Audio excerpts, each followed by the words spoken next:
All right, what's up guys? David LaMartina here with Team Troponin. We are just over 9 weeks out from Nationals. It's Thursday, it's October 5th. Doing a little back day today. We're gonna start off with straight arm pull downs. It's the movement I start off like 90% of back workouts with. Just gets a little activation going in the lats, a little pump. And then from there, we'll do a pull down and then move into kind of the meat of the workout, which is a whole bunch of rows. Kind of alternate upper back focus row, lat focus row, 4 variations there. Finish with a stretch movement, and we'll be good to go. One pointer on these, I think a lot of people tend to try to arch their back, their lower back, even on a movement like this where you actually want to get a little bit of spinal flexion. So you'll notice when I'm in the most stretch position, I'm actually kind of letting my tail tuck under a little bit. You'll actually get a little bit more of a stretch in the lower lats, which is the part that most people have a little trouble hitting.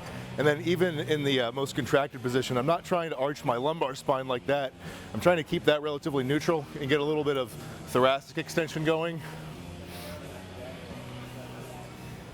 I think another thing people do wrong on this exercise a lot is they try to keep their arms completely straight. And intuitively that kind of makes sense because you think about keeping it strict. You think I want a lot of tension on my lats, so I don't want to get some bend in my elbows and maybe get at my biceps or even triceps helping me. But most people actually find they'll feel it in their lats a little bit better if you keep a little bit of a crook in your elbow. Because really the lat attaches along your spine and then up here at the top of your upper arm. So what happens from here on down really doesn't matter. It's all about how the elbow's moving. So you really want to think about letting the elbow come as far forward as possible at the top and then keeping the elbow away from you as you bring it down in an arc towards your hip. With most movements, I tend to do fairly minimal warm-up, assuming I'm already warm when I get to them, but lately for the first movement in any workout, I've been doing quite a few feeder sets. So on here, I think I'll end up with having done probably 5 sets of 10 to 12 reps. A lot of people would say that those earlier sets don't really matter because they're nowhere near failure. And as far as actually stimulating growth, that might be true, but I find that getting a good pump going with a lot of extra reps and getting a lot of proprioception of the muscle I'm training really helps a lot. And I think most people eventually move away from that pure top set, back off set scheme to something a little bit more like this as they progress. It's just, if you want to get the most you can out of a muscle, it's really got to be pumped. I think you do need to establish that mind-muscle connection. All right, so that's a wrap for that movement. Pretty simple. I think it was 5 total sets, starting with something real light. Did sets of 10 to 12, working up to 1 set, 2 failure, and then a little bit beyond with some cheat reps. So from there, we'll move on to the one pull down exercise we do in the workout before moving on to the rows. This Nautilus piece is probably my favorite machine for lats here at Destination. The counterpart to this is the Nautilus Explode, the plate loaded pull down, and that one's really famous. I think almost anyone who's tried it probably says it's their favorite machine lat pull down. This thankfully is not that far off. It's not plate loaded, but if anything that just makes it easier. I don't have to load plates, which honestly right now, a few weeks into a diet, I don't really feel like doing. So again, since we're warmed up, I'm not going to do a ton of warm-ups here. I just did 1 set of like 6 or 7 reps per side to get a good feel for it. I'll probably do 1 more very easy warm-up set of just a few reps and then gauge from there what weight I want to use for the top set. Even though the handles in this machine do move bilaterally, I pretty much always use it unilaterally, and I think you'll probably find the same among most bodybuilders. With most people's structures, it's just really difficult to hit the lat properly bilaterally, at least in most machines. So for me, the big lat builders of this workout, which are going to be this and then a dumbbell row later on, feel a lot better unilaterally. You can kind of twist your torso a little bit towards the line of pull, towards the working side. Gets a lot better tension on the lat. Whereas with upper back training, whether you're training really scapular retraction, bilateral tends to work a little bit better. All right, so now that I'm good and warm, I'm going to first do a top set of probably somewhere around 8 reps. Depending on that, how that feels, I'll probably back the weight off 15, 20, 25%, and then go for something for like 12 to 15. Pretty basic scheme. I rotate that in with other things like usually other weeks I'll just do a rest pause, but I'm feeling 2 sets today, and then we'll probably do some big nasty set for the next lat movement, which will be a dumbbell row, probably like a big drop set.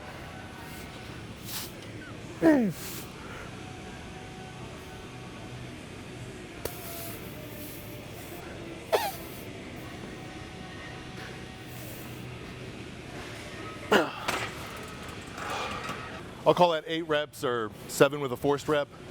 I'm pretty happy with that set. 8 reps is about as low as I'd want to go on any lat movement. But that felt good. I felt tension on the lat the whole time, so I'll call that set a success. That was 170 on this stack, so like I said, I'm going to lower the weight about 15-20% to 140. which is just 2 notches lower. Probably go for something around 12. And I rested a good 1.5 to 2 minutes between arms. So I think that's an important thing to do on most unilateral movements. You know, if you're short on time, your temptation might be to just go straight from one side to the other. And you might think, well, my left lat isn't tired after working the right lat, which if we're just looking at the muscle is true, but you know, your nervous system influences how much output you can get out of a muscle. So if you really want the most output out of a unilateral movement, you're going to want to take, you know, close to the same rest interval between sides as you would between sets of a bilateral movement. Especially something big like a lat movement, and certainly something even harder like a split squat. Now if it's something smaller like a curl or an extension, you don't need that much time, but on any big compound movement I would.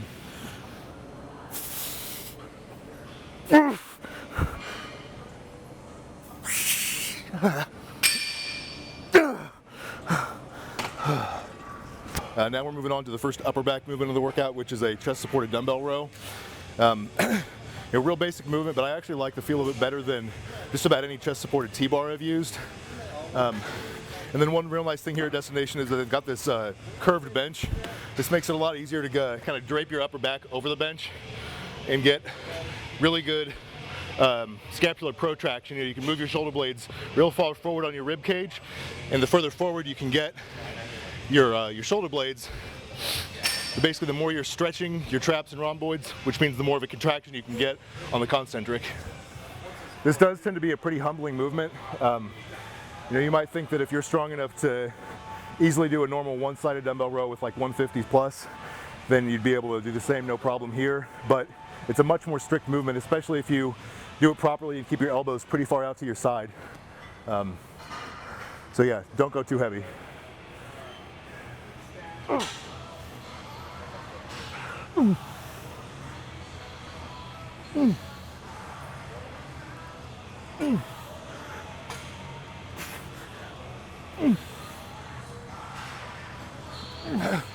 That was kind of a tenuous 10 reps. Even that might have been a hair too heavy, but it was still a good set. I still feel a huge pump in my upper back and my traps after that.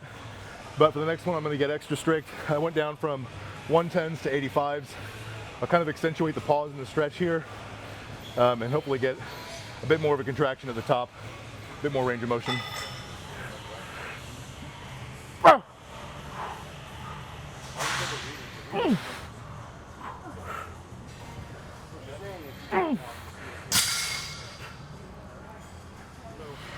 That was, I think, either 12 or 14 reps, I can't remember, but good long set.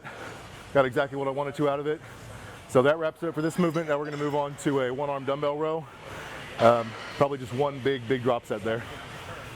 So this is a variation on a dumbbell row that Danny and I picked up from Chris Edmonds, who's been coaching her for training. He's been coaching me for posing. Really great guy. Click up here for a link to his YouTube channel. Great content. You should follow him. We're going to get some of his programs on our Team Troponin website as well. But basically the idea behind this step forward dumbbell row is that rather than taking a traditional 3-point stance where your working arm is, if my right arm is the working arm, you know, my right foot would be back, left foot forward. So this is the opposite. You step forward to the same side as your working side. And what that does is it puts a big stretch on the lat in the bottom. And then on the concentric, you really can't twist nearly as much with this foot forward as you can like this. You know, a lot of people tend to basically turn the dumbbell row into like a hip exercise or a rotational exercise where all they're doing is jerking like that. You put this foot forward, you know, you can drop your hip a little bit, but really it forces you to keep tension on the lat. It's definitely humbling, forces you to use less weight, but you're gonna get a lot more lat tension out of it. So this is really the only way I bother to dumbbell row anymore, and I feel it way more. The one thing you probably notice about this or any dumbbell row variation is that the exercise is super exhausting, and it also takes a long time to get there because you got to do both sides individually. So given that, I usually like to do one big set of some kind here. Last time we filmed the back workout, I just did one really long straight set of like 20 reps with the 150. Today, instead, it's going to be a big double drop set. So you kind of got to set up for this ahead of time. So I've got the 160 here, 110, and 70. So it'll be a 50-pound drop twice. So I'm going to get my feet set, get strapped in, and then hopefully I won't really need to move around much given the way that I've set this up. So go to failure with the 160, throw it aside, go to the 110, throw it aside, go to the 70.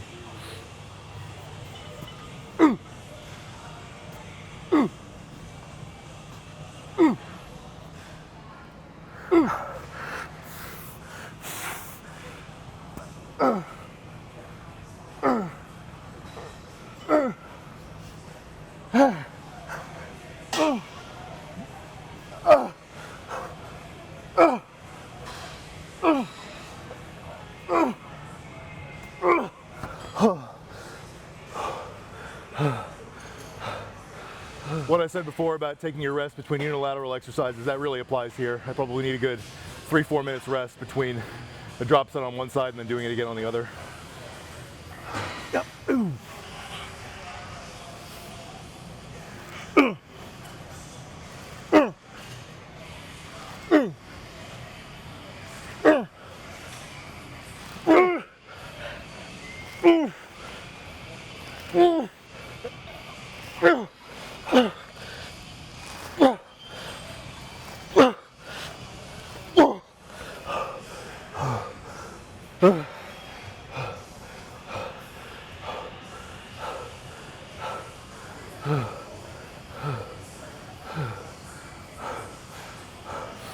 Just did that one big drop set on the dumbbell row. Really happy with how that went. I think that matches about what I've done for that drop set before, but the feel was really good. I think it was a little bit of an improvement in terms of just technique and mind muscle connection. Lats are super pumped afterwards, so got everything out of that I wanted. Now we're on to the second upper back exercise that is for traps, rhomboids, a little bit of rear delt. And that is this prime chest supported extreme row. Nice thing about this is that, like with any prime piece, you can load different parts of the range of motion. I think people do make a little bit too big of a deal of that lately, where they think that every muscle needs a lot of tension in the stretch position to grow it. That's not really true, but the reason I like to think about different resistance profiles is just to get the most out of every movement, because you tend to fatigue the quickest in the shortened position, that is in the contracted position. So we did the first upper back movement on the chest supported dumbbell row, and like any free weight row, that's going to be inherently the most difficult at the top. So this one can load the middle peg and even more so the top peg, so it's a little harder in the stretch. And that's the position where I've still got some go at this late in the workout. Whereas if I just tried to load this from mid and bottom, where it'd be heavy in the contracted position again, probably wouldn't get a whole lot out of it. I'd feel weak, even though I've got plenty of strength left in the stretch position here. The kind of tough thing about the prime pieces is they have so many different points of adjustment, which is a good thing if you know how to adjust it. You can suit it perfectly for your body. If you don't know how, then you might jump on it and think, well, this feels terrible. So for me, even though I'm not very short, I'm about 5'9", I have to put this seat up really high. This is like booster seat level. I've got it on number 2. And that's because even though I am pretty average height, I have really long legs and a really short torso. And the torso length is what matters here, because that's what determines how far you need from butt to neck. But then since I have really long arms, I also need to adjust this for kind of a tall person setting. This I've got on number 7, and that's because I need to have my chest far enough away from the handles that even when I'm all the way at the bottom, I don't bottom out and let the stoppers hit. So again, like the other movements, we're super warm after starting with the first few movements. You know, lats are pumped, upper back is pumped. So here I just did one feeler set, slapped on some more weight. I'll go for a top set of around 8 to 10 here, and then peel off some weight and do some kind of back off, maybe a rest pause set. Ooh, ah.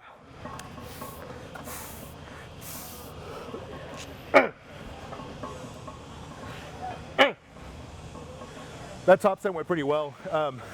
It was a tough 8 reps. Actually, when I first kind of, well, not unracked, but when I got into position, it felt pretty light. I thought I was going to get more like 10.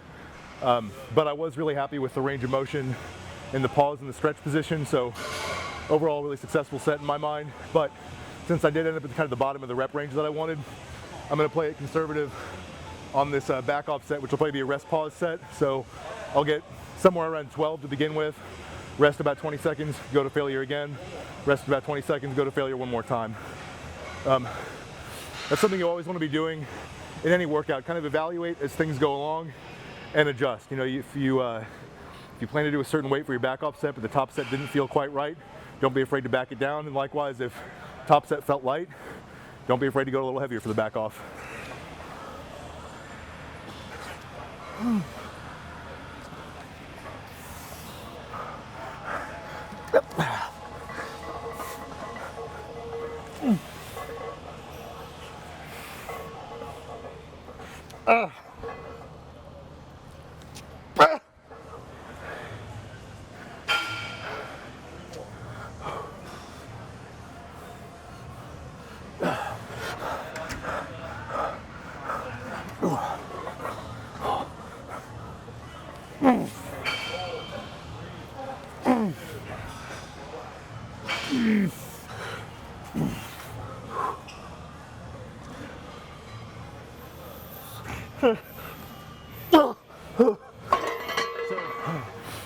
It might look like this is kind of a redundant exercise. It's another prime row.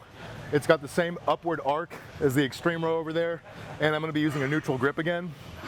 But to me, the feel is way different here. You know, on the extreme row, with the way I had it set up, or really any way I set it up, I always feel it mostly in my upper back. It's mostly a scapular retraction kind of movement.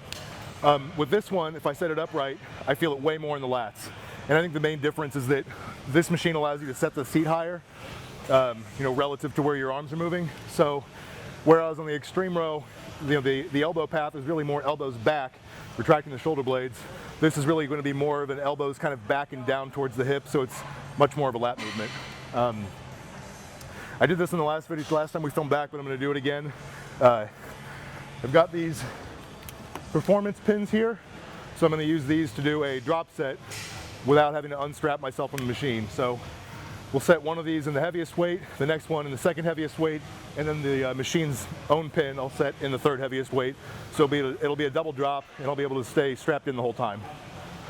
One thing you might notice if you get these are awesome pieces if you want to do drop sets for back without a training partner, so you don't have to unstrap yourself and strap back in. I noticed they tend to have a little bit of trouble if you put them in the bottommost plate on a lot of stacks. So what I've done is they've got this kind of extra piece on top that you can use to add an extra 15 pounds. So I've set that one to the max, but I'm going to set this in the second heaviest pin on the bottom, just so it pops out correctly. I've noticed sometimes if I set it in the bottom one and I drop the stack to try to get it to pop, it won't. So I end up having to kick my foot out to get the first drop.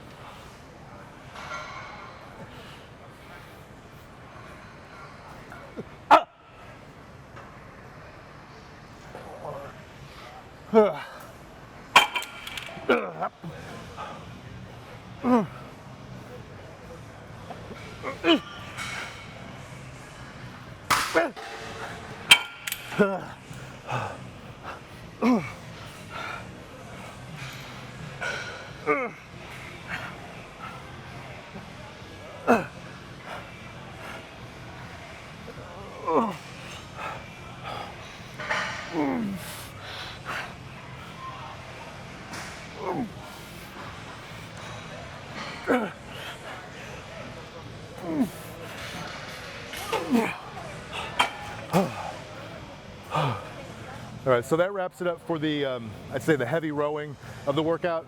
The final movement is going to be more of a stretch emphasis. I've always found it useful to end a back workout with something that really puts a big stretch in the lats. And our coach, Justin Harris, says the same. So this movement is one that he's really popularized and that Dante Trudell also really popularized. And some people call it the Dante row, some people call it the Troponin row. It's really just a bent forward rope row where your arm angle is more like at a pull down than a row, really. But the purpose here is basically just to get a huge stretch on your lats in the eccentric, and then on the concentric, again, rather than arching your back like a lot of people tend to do on this movement, you actually want to crunch down a little bit, which again really emphasizes the lower lat fibers that most people have a lot of trouble hitting. Again, our coach Justin credits this movement more than any other with bringing up his back, and if you look at his competition pictures from mid to late 2000s, he took his back and his lat spread in particular from probably his weakest pose to his strongest pose. So again, on the concentric, get a good stretch on your lats. Excuse me, on the eccentric. On the concentric, don't arch your back like that, but instead row. Think about scraping your elbows along the ground to keep your elbows as far away from you as possible. And you can let your torso rise a little bit, but make sure you crunch forward at your lower abs, like that. And actually at times when I haven't been doing any direct ab work, my abs are probably a little weak, I'll tend to get a low ab cramp really bad after a long set of these. If you don't have one of these straps, you can really do this movement with almost any attachment. I actually also really like it with like a closer grip mag handle with a neutral or even slightly supinated grip. It's really whatever lets you feel your lats best. If you don't have one of these straps though, I'd recommend getting one. This one's made by PR Fitness. There's another one made by a company called Vulcan, but they're great for lat training and tricep training. So both those sets went pretty well. I actually intended the first one to be a lot longer, but I'm pretty gassed at this point in the workout. Usually with this movement, I'll do something like a rest pause or similar, where maybe I'll give myself a rep goal, like I'm gonna get 30 total, and I'll just keep taking little breaks, popping out 2 or 3 at a time until I get there. But that first set ended up feeling pretty heavy, so I think after like 10 or 12 reps, I decided to rack it, go down quite a bit in weight, and then just do a back off set. All right guys, so that wraps it up for this workout. Again, to recap, we did straight arm pull downs, a few sets to warm up, and with one failure set. Did the Nautilus pull down, chest supported dumbbell row, one arm dumbbell row with the step forward stance, the prime extreme row again for upper back, the other prime row for lats, and then finally the Dante row. So 7 movements, not a ton of volume, kind of a moderate volume I'd say, but it got the job done. So thank you guys for tuning in. Please like, comment, share, subscribe, and stay tuned for more content. I know Danny's doing another upper body session tomorrow, and we'll have several more videos coming as she preps for the Olympia and I get ready for NPC Nationals. Thanks guys.